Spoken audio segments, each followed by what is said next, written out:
Expertinnen sagen voraus, dass in den kommenden Jahrzehnten Wasser die am härtesten umkämpfte Ressource weltweit sein wird. Dürre, Erderwärmung, Vermüllung der Meere, Privatisierung und damit verbundener Wasserraub, Massentierhaltung, all das und vieles mehr trägt dazu bei. Wenn es so weitergeht, könnte der Zugang zu Wasser für niemanden mehr so selbstverständlich sein wie heute. Es gibt da aber eine zivilgesellschaftliche Bewegung, die genau diese Probleme und Gefahren thematisiert und sich für unser Wasser einsetzt.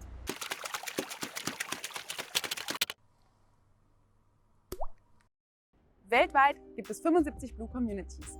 Diese befinden sich vor allem in Kanada, wo alles begann. Aber auch Städte in vielen anderen Ländern kamen nach und nach dazu.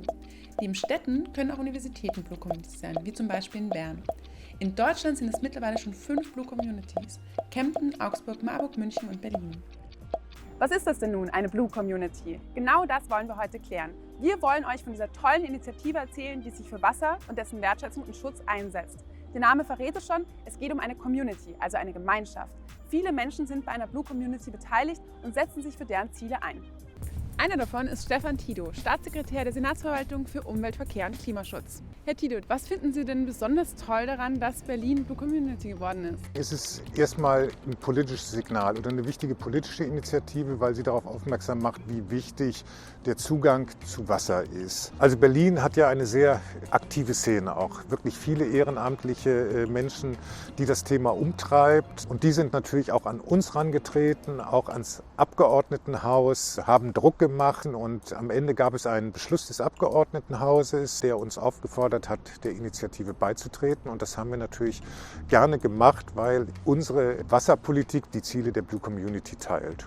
Und was für Projekte wurden denn so im Laufe der 2 Jahre jetzt, die Berlin Blue Community ist, gestartet? Ich glaube, das, was für die BerlinerInnen am deutlichsten wird, ist, dass wir Trinkbrunnen ins öffentliche Straßenland und in die Parkanlagen gebracht haben, wo die Besucherinnen und die BerlinerInnen sich jederzeit kostenlosen Trinkwasser versorgen können. Ein weiterer Aspekt, der von uns intensiv betrieben wird, auch in Zusammenarbeit mit Akteuren aus der Szene, ist, dass wir die Bildungsarbeit voranbringen wollen und eben diese Sensibilisierung in die Schulen tragen wollen und die BerlinerInnen einfach sensibilisieren, doch wo es geht, auch zum Leitungswasser zu greifen. Was hat denn eigentlich Trinkwasser für eine Bedeutung für Berlin? Also Berlin ist ja in der einzigartigen Situation, dass wir den gesamten Trinkwasserbedarf aus Berliner Grund und Boden gewinnen und zur Verfügung stellen. Das ist, glaube ich, eine ziemlich einmalige Situation. Darauf sind wir stolz. Aber das ist natürlich auch eine große Herausforderung, gerade in Zeiten des Klimawandels. Die Zuflüsse über Havel und Spree werden geringer. Wir haben die Sulfatproblematik und insofern müssen wir uns schon auch anstrengen, wenn wir die gute Qualität erhalten wollen und auch das Dargebot in dem benötigten Umfang über die nächsten Jahrzehnte gewährleisten wollen. Und gerade deshalb ist es wichtig, die Berlinerinnen auch darauf hinzuweisen, auch zu sensibilisieren, dass es keineswegs eine Selbstverständlichkeit ist, dass das Wasser in dieser Qualität aus dem Hahn kommt und wir uns anstrengen müssen und uns gemeinsam bekümmern, dass das so bleibt. Bei einer Blue Community geht es also darum, sich gemeinschaftlich für die Ressource Wasser einzusetzen. Aber wie machen das eigentlich Blue Communities? Die müssen sich für 5 Prinzipien einsetzen. Und zwar Wasser als Menschenrecht, Wasser in öffentlicher Hand, Leitungswasser statt Flaschenwasser, Schutz der Trinkwasserqualität und der Gewässer und internationale Vernetzung. Eine Blue Community Berlin zum Beispiel muss sich also für diese Themen einsetzen und die Prinzipien auch nach und nach umsetzen. Um aber jetzt mal genau herauszufinden, was diese 5 Prinzipien eigentlich genau bedeuten und was davon schon in Berlin gemacht wird, wollen wir heute 5 aktive Akteurinnen der Blue Community treffen und mal nachfragen. Beim ersten Prinzip der Blue Community geht es darum, dass Wasser allen gehört und für alle da sein sollte. Der Schluck zu Hause aus dem Wasserhahn, der Sprung in den See um die Ecke, der morgendliche Toilettengang oder auch die Erfrischung am Brunnen im Park. Das sollte Alltag sein und auch Alltag bleiben. Dieses Prinzip ist besonders wichtig. Es ist nämlich Menschenrecht auf Wasser und sanitäre Grundversorgung. Um das Menschenrecht auf Wasser in der Welt zu verbreiten, wurde 2009 die Blue Community in Kanada ins Leben gerufen. Gegründet wurde das Ganze von Maud Barlow, alternativen Nobelpreisträgerin und ehemaligen Sonderbeauftragten der UN-Vollversammlung für Wasser, gemeinsam mit dem größten zivilgesellschaftlichen Verband Kanadas, Council of Canadians. 2010 folgte dann die UN und erklärte Wasser zum Menschenrecht. Allerdings ist dieses UN-Menschenrecht nicht bindend und auch nicht einklagbar. Es ist aber eine politische Botschaft und Blue Communities helfen, diese zu verbreiten. Denn wenn eine Stadt Blue Community wird, soll sie mit diesem Schritt den sicheren Zugang zu sauberem Trinkwasser für alle gewährleisten. Deshalb treffen wir heute Jörg von Karuna e.V., einen Verein, der auch Teil der Blue Community ist und sich vor allem für dieses Prinzip einsetzt. Was macht ihr eigentlich?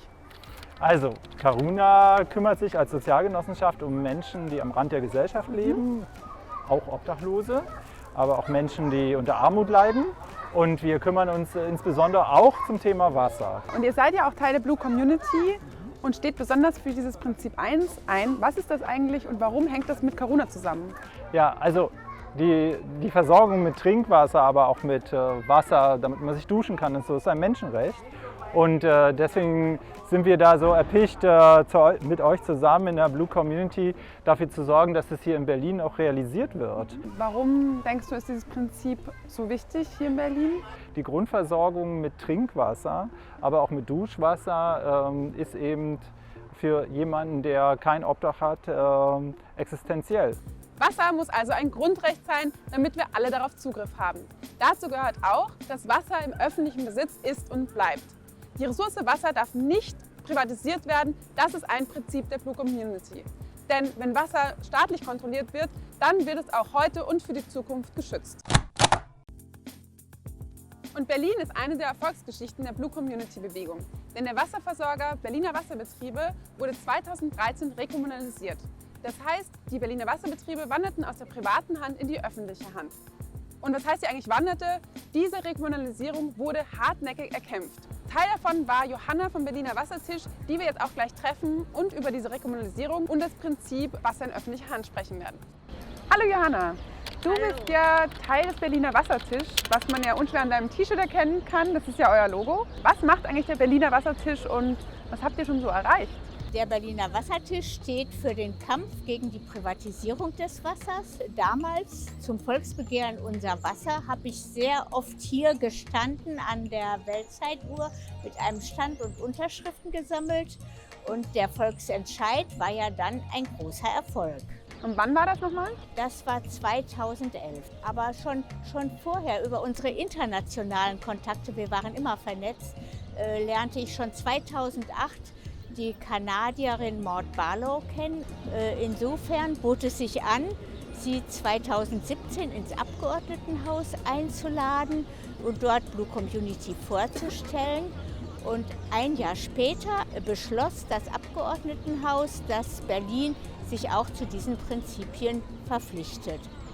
Das heißt, der Berliner Wassertisch ist auch dafür verantwortlich, nicht nur, dass Wasser rekommunalisiert wurde in Berlin, sondern auch, dass Berlin Blue Community geworden ist. Genau, wir haben es quasi angestoßen, aber hätten es natürlich auch nie alleine geschafft. Aber es gibt ja auch Städte, wo das Wasser privatisiert ist, auch in Deutschland. Daher ist es ja schon mal super, dass Berlin immerhin das Wasser in öffentlicher Hand hat, oder? Das ist schon ein ganz, ganz wichtiger erster Schritt gewesen und Voraussetzung.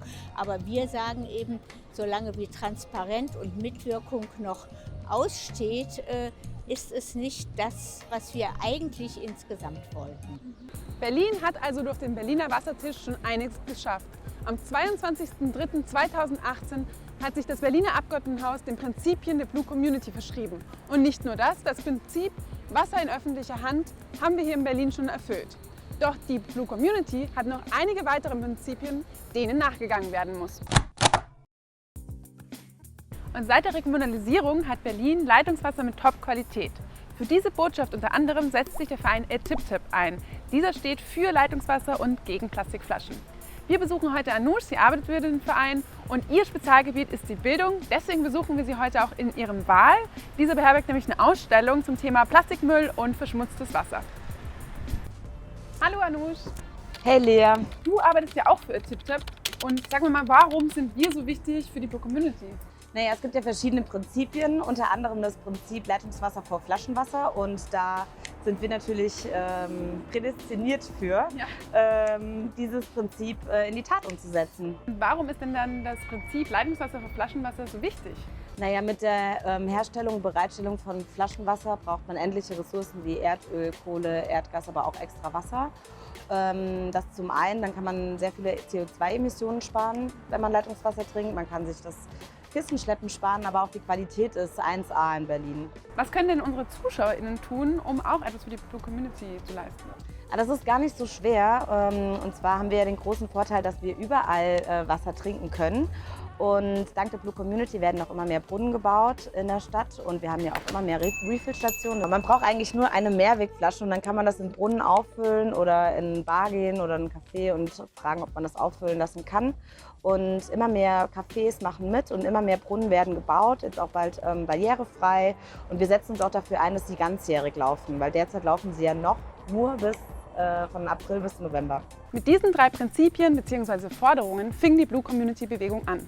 Aber weil es eine Community ist, entwickelte sie sich natürlich im Laufe der Zeit weiter. 2 Punkte kamen noch dazu. Einer davon ist Schutz der Trinkwasserqualität und Schutz der Flüsse und Seen. Und deswegen sind wir heute hier am Leibniz-Institut für Gewässerökologie und Binnenfischerei und treffen Tobias, der hier im Institut arbeitet. Hi, ich bin Lea. Hallo, ich bin Tobias. Du arbeitest ja hier am Leibniz-Institut für Gewässerökologie und Binnenfischerei. Was ist das eigentlich und was hat das mit der Blue Community zu tun? Das heißt kurz IGB und ist das größte Institut seiner Art in Deutschland und hat eine breite Palette von Ökohydrologie bis zur Ökologie der Fische. Und ein eigener Bereich beschäftigt sich mit den urbanen Gewässern und deshalb sind wir auch engagiert in der Blue Community. Ihr seid ja vor allem für dieses Prinzip Schutz des Trinkwassers und der Flüsse und Seen. Was bedeutet eigentlich dieses Prinzip und warum ist das so wichtig? Ja, der Schutz des Trinkwassers fängt beim Schutz der Flüsse und Seen an. Berlin ist also in dem Sinne keine Insel, sondern ist Teil des Flussgebiets von Spree und Havel. Und da gibt es vielfältige Wechselwirkungen, die sich in der Qualität unseres Wassers abbilden. Ja, es macht ja schon Sinn, dass wenn es unseren Flüssen und Seen gut geht, dass dann auch unser Leitungswasser super ist. Am Ende ist es sicherlich so, je gesünder die Gewässer als Ökosysteme sind, desto besser ist auch die Qualität unseres Rohwassers für die Trinkwassergewinnung. Und wir sind ja hier auch gleich beim Müggelsee. Ist der dann auch Trinkwasser oder wie ist das? Der ist Grundlage für unsere Trinkwasserversorgung, auf jeden Fall. Also wir trinken ihn nicht direkt, ja. Aber das Wasser aus dem Müggelsee wird unter unseren Füßen hindurch im Boden quasi gefiltert und dieses Uferfiltrat wird da vorne im Wasserwerk dann nochmal kontrolliert und gelangt am Ende in unsere Trinkwasserleitung. Ich glaube, das ist hier gar nicht so präsent, obwohl Berlin spektakulärerweise sich auf seiner eigenen Fläche mit Wasser versorgt, was für eine Großstadt in dieser Größe herausragend und sehr ungewöhnlich ist. In Berlin arbeiten wir also schon an allen Ecken und Enden an einer wasserfreundlichen Stadt. Die Wasserprobleme aber von Beginn des Videos treten ja nicht nur in Berlin und Deutschland auf, sondern weltweit. Wie wichtig internationale Partnerschaften für das Voranbringen der Ziele der Blue Community sind, besprechen wir mit Judith vom Weltfriedensdienst. Wir sind jetzt seit über 60 Jahren ein Verein, eine zivilgesellschaftliche Organisation in Berlin. Und wir arbeiten für Frieden und Gerechtigkeit und Ressourcengerechtigkeit und damit eben auch Wasser. Das klingt ja schon so an, also internationale Vernetzung ist ja auch ein Prinzip der Blue Community und dafür steht ja vor allem auch ein in der Blue Community. Ja. Was bedeutet eigentlich dieses Prinzip und warum ist das so wichtig? Das Prinzip ist deswegen wichtig, wie wir beim Weltfriedensdienst auch eben schon seit langer Zeit wissen, weil wir tatsächlich in einer Welt leben und die Verhaltensweisen im Norden und Süden einander beeinflussen. Und Lösungen, die dort erarbeitet werden, können durchaus dann inspirierend und tippgebend sein für hier den globalen Norden, wo wir erst langsam, aber jetzt doch sicher anfangen eben auch zu merken, dass dauerhafte Ressourcenungerechtigkeit, Klimawandel zu Wasserstress hier führt. Und wir haben dort ein Bildungsprogramm, Act for Change, wo es darum geht, Menschen wirklich aufzuklären und klarzumachen, dass es eben engen Zusammenhang gibt zwischen den verschiedenen Verhaltensweisen weltweit, die sich beeinflussen und so wie die halt Teil des Problems sind, so ist das eben auch Teil der Lösung. Und da ist die Blue Community sozusagen unser aktiver Beitrag hier erstmal in Deutschland. Es ist also wichtig, das geballte Wissen der Blue Community international zu verbreiten und zu teilen. Außerdem ist es wichtig, dass wir uns bewusst sind, dass unser Konsum hier vor Ort auch eine Auswirkung hat auf das Wasser weltweit. Internationale Partnerschaften und Wissensaustausch sind also grundlegend, um das Menschenrecht auf Wasser durchzusetzen. Und desto größer und besser vernetzt wir als Blue Community werden, desto lauter werden wir auch und umso schwieriger wird es auch, uns zu überhören. In Berlin haben wir dadurch sozusagen ein Druckmittel in der Hand. Die Regierung muss sich für Wasser und dessen Schutz einsetzen. Seit Bestehen der Blue Community Berlin haben wir schon einiges geschafft, aber wir haben auch noch viel vor. Ich finde, da ist noch ganz viel auf der Agenda. Wir haben 170 oder mehr Trinkwasserbrunnen der Wasserbetriebe. Das muss weiter erhöht werden. Ein Ziel ist, dass Regenwasser nicht länger als Abwasser behandelt wird, wie es hier in Berlin der Fall ist, sondern dass das Regenwasser zu den Bäumen kommt. Ich denke, es sollte auch bei der Blue Community um darum gehen, dass die Gewässer selber ein Gemeingut sind. Nicht nur das Trinkwasser, sondern eben die Gewässer als Erholungsraum, als Freiraum. Das wäre vielleicht schon mal Schritt 1.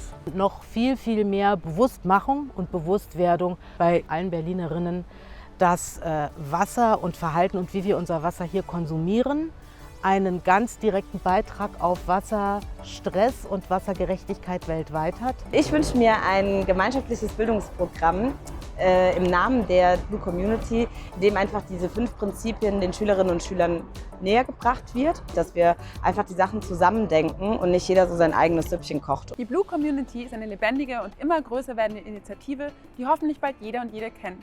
Wasser ist Leben und das sollten wir wertschätzen und schützen. Jeder und jede einzelne von euch kann mitmachen und das ganz einfach. Denn schon kleine Schritte wie der Umstieg von Flaschenwasser auf Leitungswasser oder keinen Müll in den Abfluss zu schütten, tragen dazu bei, unser Wasser für die Zukunft zu bewahren. Das Wasser gehört uns allen und das sollte auch so bleiben. Mit einer Initiative wie Blue Community können wir viel erreichen und das sollten wir auch nutzen. Innerhalb einer bestehenden Blue Community wie in Berlin, aber auch für mögliche neue Communities. Denn wichtig ist auch, unser Wissen und unsere Erfahrungen zu teilen, um so viele neue Blue Communities entstehen zu lassen.